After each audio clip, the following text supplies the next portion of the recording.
The date that humanity began colonizing the galaxy is still being debated, but most historians agree that that date happened sometime in April of 2033 old Earth calendar. 6 cargo missions were sent ahead of time to set up habitats and power systems and mining for water ice and to produce propellant such as methane and oxygen for return trips. It was the seventh trip that held most of the colonists, and it took them 98 days to get to Mars. The cargo missions began arriving on Mars 2 years before the colonists did, and the first settlement was located in Arcadia. The original colonists had a timeline of about 4 years before they would be unable to return to Earth because their bodies would adapt to the lower gravity of Mars, making it problematic if they were to try to return to Earth. The first settlement was Arcadia, and that's where most of the water ice was mined. Over the next several years, most of the settlement moved underground. Arcadia was picked because of its location close to the equator, its flat terrain, and the large water ice deposits. The second location was at Valles Marineris. The city is just called Marineris, and that is a 4,000-kilometer long canyon that is near the equator. And because it is deep in the canyon, most of it has not moved underground. The canyon offers better air pressure and radiation protection.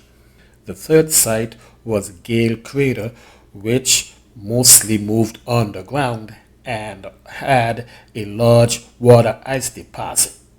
It took about 200 years for the population on Mars to get to about 1.3 million people.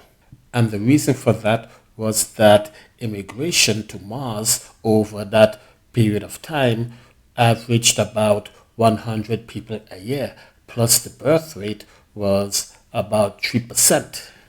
Each settlement on Mars was connected to each other via covered roadways. Sometime in the late 2080s, the water situation on some parts of Earth became dire, so the colonists of Mars then went to Ceres and began a water extraction plant there where they would mine water ice and ship it back to Earth and sometime to Mars, and thereby making some money. Ceres only ever had one settlement, and the population never grew above 100,000 people. It was basically a company town. People would go there, make money, and then leave. So Ceres became the major water supplier for Mars, Earth, and the Moon. It would take another 150 years and new type of engines for the moons of the outer gas giants to be colonized. Of the moons of Jupiter, the only one that had a permanent colonist was Europa. Ganymede and Callisto both had research stations on them. For the moons of Saturn, the two moons that were colonized were Enceladus and Titan. The moons of Uranus that were colonized were Titania and Miranda. Because those moons were so far from the sun, they used fusion reactors for power. And Miranda, because of its very low gravity, had a specialized rotating habitat to mitigate the low gravity on the human body.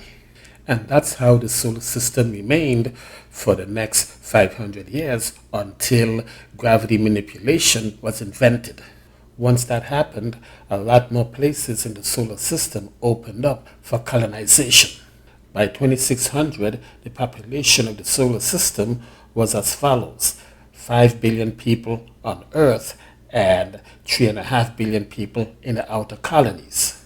The population of Earth dropped because of a combination of a low birth rate below the replacement level and the outflow of those that wanted a lot of kids heading to the colonies. In 2617, the Albuquerque Drive was invented, which shortened the time to the nearest stars, such as going to Alpha Centauri, which is 4.25 light years, which means if you traveled at the speed of light, it would take you 4.2 years to get there.